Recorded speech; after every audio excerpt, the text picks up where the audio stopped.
should introduce the next person from the University of Liverpool, Professor Richard Holme. Vesta characterization? No. Hmm? No. That's wrong, isn't it? Interdecadal. Intradecadal. Intra. Okay, interesting. Okay, well, I will take Richard's word for it. But what he's going to talk on is intradecadal variations in the length of the day. And since he sent me his Nature paper, I actually think that may be what he is going to talk about. Richard. Thank you very much, David. Sorry for taking the question sessions at the end of the previous one as well. I'd like to credit particularly Olivier de Véran, who is my collaborator at IPGP in Paris, who produces the data that I use. There's also several people in this audience who've contributed directly and indirectly to the work I've done. I'll try and remember to talk about them as I go through. Okay, I'm going to talk about variations in Earth rotation, which is a quite powerful but often overlooked geophysical observable.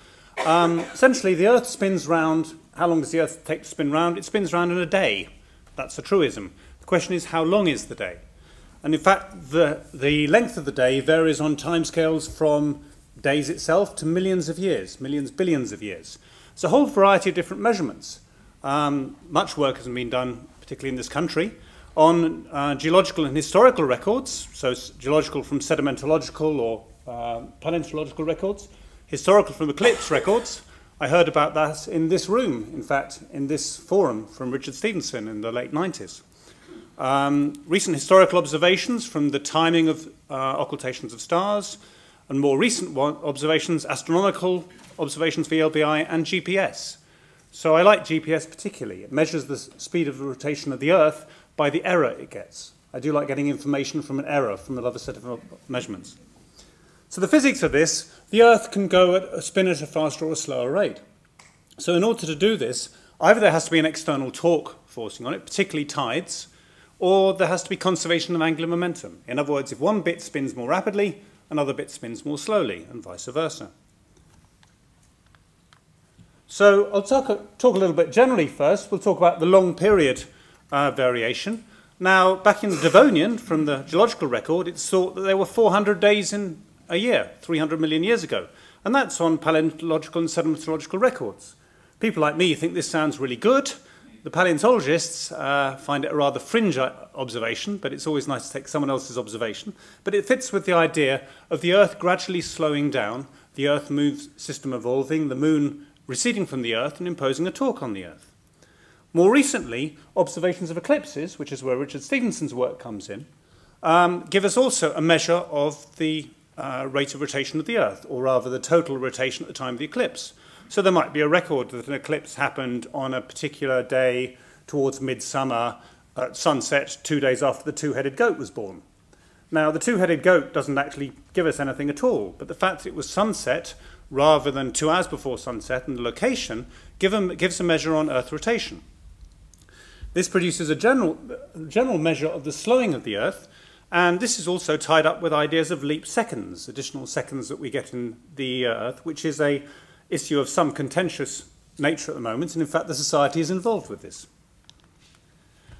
On a more rapid period, on the much shorter period, the major players are the exchange in angular momentum between the solid Earth and the atmosphere.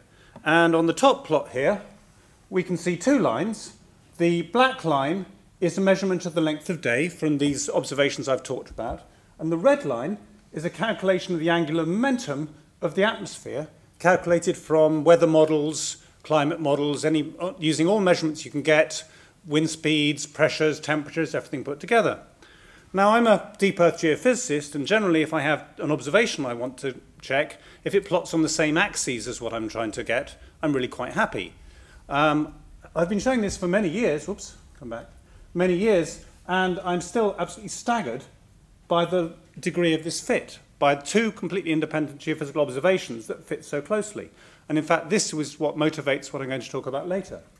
So take out a slowly varying trend out the back, and what we're left with, we then compare the residual of that to oceanic angular momentum, the rotation of the Earth imparted by ocean flow, ocean currents.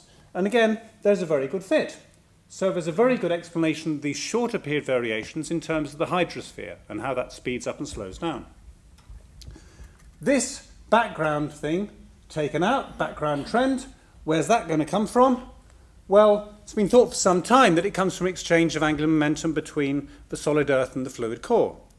That was partly because we couldn't see it anywhere else, but also there's been geomagnetic observations of that for many years. This was put on a much firmer footing more recently by models of the magnetic field and what we can do with them. This is a model of the GUFM model of Andy Jackson. Is he still here? He was here earlier today. Looking at the historical variation of the magnetic field. And the idea of this is that we can get an idea of the flow at the surface of the core.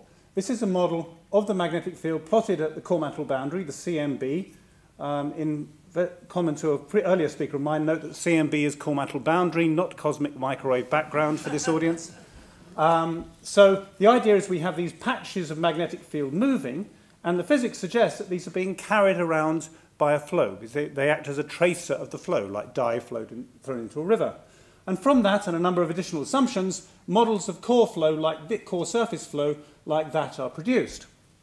Now, you can't really tell directly if those are sensible models or not, but we can get an idea from Earth rotation. So here's an idea of how we use Earth rotation in this development. The idea being that on the timescales of magnetic variations, which are about decades, the physics suggests that there aren't a lot of things going on. Variations in the core should happen on timescales of centuries or more, or very short timescales of days. The one thing that really happens on decades, the one common idea, is of torsional oscillations. So these are cylindrical motions within the core, concentric cylinders about the rotation axis. Flows like that. And that's due to the constraint on the motion by rotation, the Taylor-Proudman theorem. So if we have motions like this, the important thing about it is, if we know what the flow at the surface of the core is, here and here, we know what the flow all the way through the core is, we can calculate its angular momentum. And here's a comparison of the observations, the observed length of day that I showed you on the McCarthy-Babcock plot a moment ago, and a model again from Andy Jackson of the predicted length of day from core flows, and the fit is very nice, at least for the last, well, from 1990 in this model back to about 1900. This is probably problems of magnetic data going on here. So there does seem to be a very strong link between flow in the core, the change in the magnetic field showing that, and the variations in length of day. The core is a major player in angular momentum exchange in the Earth on timescales of decades. So here's the repeat of some of the, or an update of some of the results I showed earlier. These are, the black line is the variation in length of day from about 1962 to more or less the present day. And the blue and green lines here are calculations of the effects of the atmosphere, contributions of length of day from atmospheric effects in terms of pressure and wind. The oceans are a much smaller effect. So for me, my purposes, what I want to do is I want to look at the residual contribution, the contribution on decades and longer, to get an idea of what's happening in the core.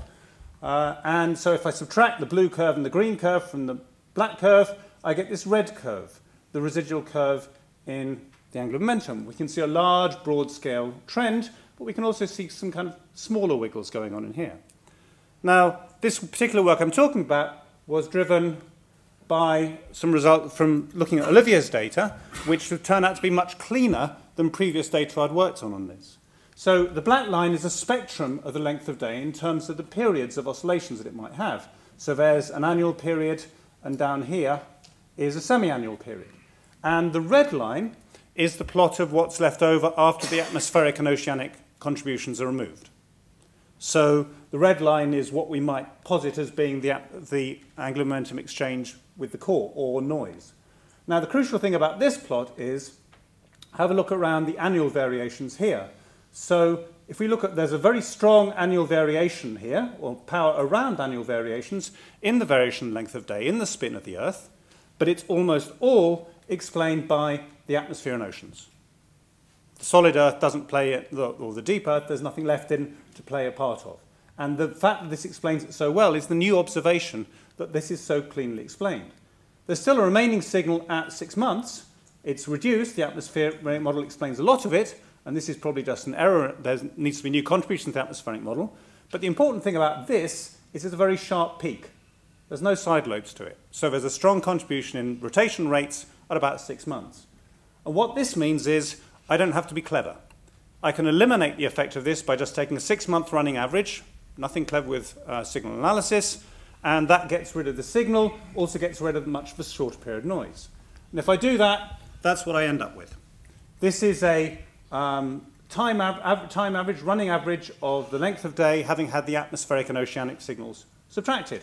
And it looks quite nice and smooth now. Well, it should do at a half-year running average. But you can see, as well as this larger scale structure, there's some kind of smaller wiggles and things in it. So looking at those, so we go forward. This is a plot I ran into a few years ago, almost by accident, while playing with this series. The black line is a smooth curve fit through the observed data, through the time average of the observed data. And the blue line here is a residual. Now, there have been a lot of argument about whether there was a strong signal in the length of day data over the period of about 6 years. And I looked at this and said, I'm not going to worry about arguing about spectral analysis anymore. I would say there's a 6-year variation in this. It shows up very nicely. This is obviously a very non-unique interpretation. I've just picked one curve that could fit through it. But certainly there's evidence that there could be such a variation. It seems to change in amplitude a little bit as we go through. And people have made suggestions that there was variations of solar cycle, for example, were impacting on this. But if we have a look at this, where it's going down in amplitude here is where the residual here correlates with the smooth curve we're fitting. In other words, the two signals are by no means separated. So instead, what can we assume? Well, let's assume instead that we do have a constant signal, a constant oscillation, constant amplitude, no phase change. See what happens. And if we do, there's the data again. And there, the red line through those data is the fit of the smooth background curve plus a pure 5.9-year oscillation. No variations in phase, no variations in amplitude, just a pure oscillation. And the line above it, shoved up by half a millisecond in length of day just for clarity, shows what the data and the model are like without the oscillation put in it, and it looks very nice and smooth. There isn't any evidence of unmodeled part-seed oscillation. I think I'm using up the red dot. There we go. Oscillation left in. And the residual from these fits of these two simple curves is very small. So here's a plot. Look, now what I'm doing here is I've taken out the long, slowly varying variation, and this is now the residual plus the oscillation. So it's the intradecadal variation, the stuff shorter than a decade. And we look at the green curve now, which is this 5.9-year oscillation, fitting the black curve, which are the detrended data, and there really isn't any evidence for any change in amplitude of this or any change of phase. It's very simple. Simple is nice. This is some data. I looked at the data where we could do very clean modelling of the atmosphere. This is data going further back. Geordie, but also Leslie Morrison, who was not a stranger to this assembly on Times, where this is paper published many years of work on planetary occultations. So for earlier data from going back basically from 1950 back to about 1840, looking at those data again, here they are. This is the slightly rougher fit, believing the details in the data. And if we shove our 5.9-year oscillation on top, well, there are bits of this where we can see that the data are very noisy, but there are bits here. Are we working? There we go. Bits here where we do seem to see features where this 5-point oscillation could be involved. This looks very nice. Hold on. I fiddled it. I shifted the thing by a year. So there's something else going on. It would be lovely to say it fits perfectly with my analysis. Unfortunately, it doesn't. Work in progress. What's going on here? This is a suggestion some years ago. John Mound, now at the University of Leeds, and Bruce Buffett particularly. What they suggest was that the inner core couples with the solid Earth and wobbles backwards and forwards. The inner core is formed along gravitational equipotentials, lines up with the solid Earth, lines up the solid mantle, gets pushed a little bit out of the way by core flow, wobbles backwards and forwards, and has a period of about 6 years. And there are other suggestions of this mechanism as well. I suggest that the data, we've shown such a very pure oscillation is possible, agrees with this kind of idea, that it's something very fundamental in the system. It's not particular waves being set off by something else. It's a mode of the system. So I think the data support this idea. Let's have a look at more detail about this oscillation. If we go to look at more detail, it isn't just a smooth oscillation. There's sharp features in it. Now remember the black line, the data, they've had a running average of 6 months, and still they have sharp features. This means it's really sharp. So these plotted again are plotted along blue lines here, and these blue lines are times of geomagnetic jerks. Usual joke about who's a geomagnetic jerk, but what is a geomagnetic jerk? This is a plot of the rate of change of the eastward component, the horizontal component, at Nîmes Geomagnetic Observatory in Germany, one if not the best observatory in the world. And you can see the way that the rate of change of the horizontal field goes. It goes very sharply down, then up, then sharply down, then up. There are V-shapes in the variation. That's Nîmes because I like a picture of it. I was involved with it at one point. I took that picture out of a helicopter. It did not appear on the magnetogram, sadly, although the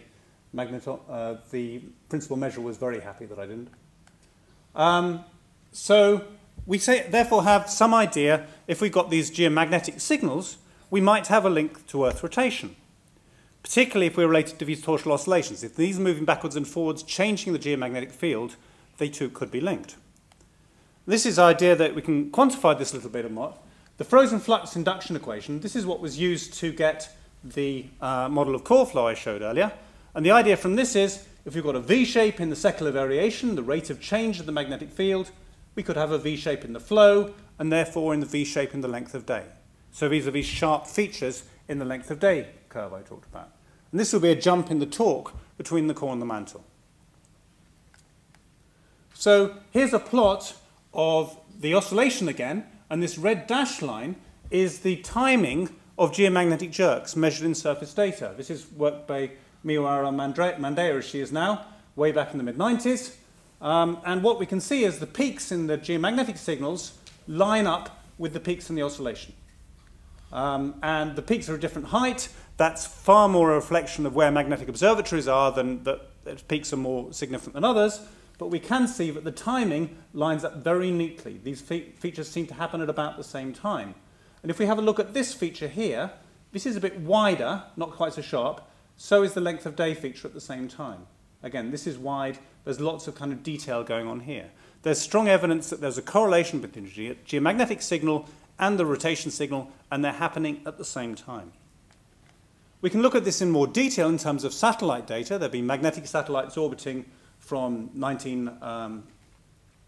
just before 2000 to 2010, Danish, German, Argentinian. The data from those have allowed analysis of secular variation by stacking of those data. This is work of Niels Olsen, who's just sitting over there in the audience. Whoops, back a bit. We can, wrong button, sorry. We can see there's some sharp changes here, sharp V changes in the field, and we can see the spatial location of some of these features. And Niels and Miwara, working on this, came up with a couple of dates for these, 2003.5, 2004.7. If I look at the length of day and now home in on it, make it much more detailed, this long dashed blue line, 2003.5, 2004.7, and the shorter dashed lines are the lines which cover the half-year running average. So the treatment of my data. If we look at the length of day curve before and afterwards, it's kind of like a straight line. Let's put some straight lines in there. And then let's take a running average of them. And that seems to do a very nice job of explaining the details in the length of day without having to do an unstable inversion. So there's strong evidence that what we have is not only a jump in the gradient of length of day, its rate of change, but also a jump in the length of day itself. There's a discontinuity in the length of day of, well, about 0.1 of a millisecond. Not huge, but quite large in some context. So we have the principle, as I said to start off with, angular momentum must be conserved. So if the angular momentum is conserved, a jump in the length of day is a jump in the angular velocity, that must imply a jump in the moment of inertia. Now such things are known, and they are observed and correlated with large earthquakes. Next time you see a large earthquake, watch out for Richard Gross publishing in the scientific press how much the Earth's length of day has changed. But we've had some very big earthquakes recently, Sumatra, Chile, Japan, and these have had changes of a few microseconds, maybe up to 10 microseconds. So at least an order of magnitude too small for the feature that I'm seeing in the data. So it's got to be something larger. My suggestion for this is what we have is a very sudden electromagnetic core mantle coupling, a coupling between the fluid core and the solid mantle. A bit of the core gets stuck to the mantle and goes around with it. And that changes the effective moment of inertia. Why might this happen? This is the idea of Jeremy Bloxham, who was actually my thesis supervisor. This is an idea from the mid-80s, an idea of flux expulsion, an idea that if you had flow upwelling near the core mantle boundary, it would push horizontal magnetic field lines out into the mantle.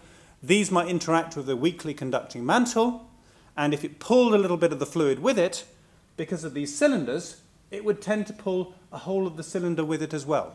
That's what the Taylor-Proudman theorem does for us. That's the dominance of rotation in the dynamics. And if you do some scaling arguments, this can kind of work. I'm not wedded to this idea. I like the data. This is just a nice theory on top, but it does seem to hang together. What have I got? Okay, so, but this has some additional implications. What I've argued is that the signal in rotation, the signal in geomagnetism, show up at the same times. They're more or less simultaneous. And that's very interesting, because if the mantle has any level of electrical conductivity, then if a change happens at the core mantle boundary, it will take some time to propagate up to the Earth's surface. There will be a magnetic diffusion effect. And the fact that it doesn't seem to take any time, the two things are happening at the same time, the Earth rotation, which is direct measurement from the core, the geomagnetism, which is our observation at the surface, suggests that there is quite a strong bound on the conductivity of the mantle. And therefore it gives us a measure of composition, structure, mineralogy, states of the mantle. So this is idea, again, work of Niels Olsen, who's been looking at this idea. Here's some mantle conductivity models, mainly from surface data. There's a couple, one of his own, one from Medding, Constable and Parker. In fact, Constable's in the audience as well somewhere. Everyone's in the audience today. And the basic effect of this is not really to have any effect on the magnetic field, but just to shift it by a couple of months. This is fairly weak conductivity. This was shown by George Backus and Kathy Welet, who's also in the audience. A good day for that. So what we have is, if we have this short lag between the magnetic field and the rotation, this implies low conductivities in the mantle. This further implies that the nice linear theory that Kathy worked out can be used to give us a constraint on the mantle, and we can impose this short lag between the rotation and the geomagnetic signal, this change between the geomagnetic jerks and the change in rotation, as on an inversion, to give a constraint on the determination of mantle conductivity, and a fairly straightforward. So it gives a physically motivated regularization of electrical conductivity within the mantle. So this result will also give us information about the mantle as well as the core. So the future, SWARM. SWARM is our new satellite mission we've been talking about. I've showed this slide like this for ages. Fortunately, I can now cite the present SWARM. SWARM is up and returning data, and this will give us a much better picture of the variations in the magnetic field and better models. So we'll be able to construct better constraints on the time lag between the rotation and the magnetic field, and a better idea of the conductivity in the mantle. So there's some conclusions, more or less saying what I've said. The major impetus of the talk is Earth rotation seems to be quite straightforward. Decadal varying trends, 5.9-year oscillation, and some rapid jumps associated with the other things. And that's what I like about this result. It reduces it to a few things rather than a complicated mess. Thank you very much.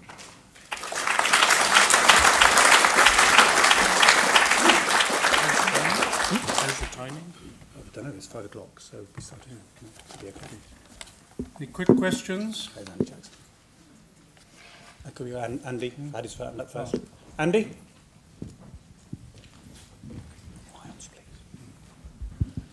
Richard, if you do a spherical harmonic analysis of the jerks, as many people have done, you find that there's a strong axisymmetric or zonal component to the jerks. Mm-hmm.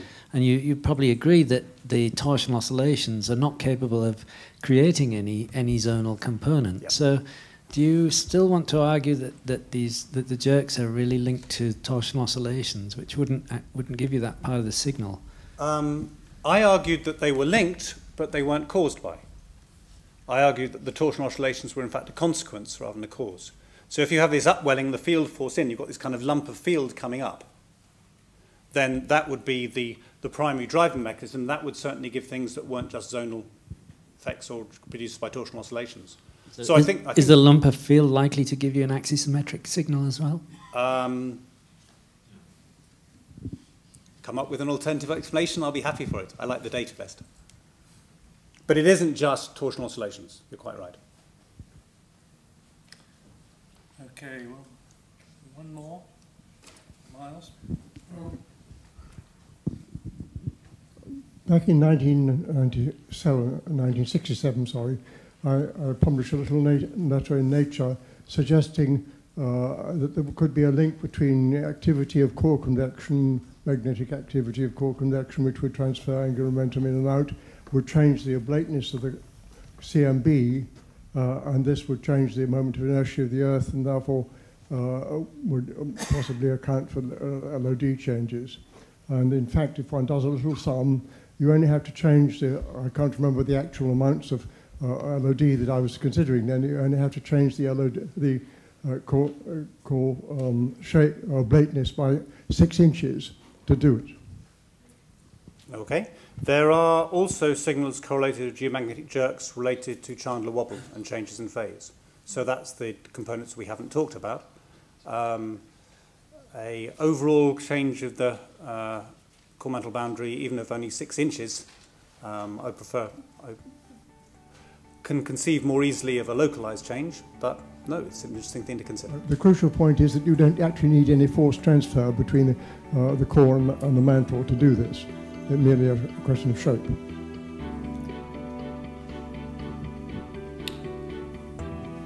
Okay, I think we'll leave it there. Thank you very much, Richard.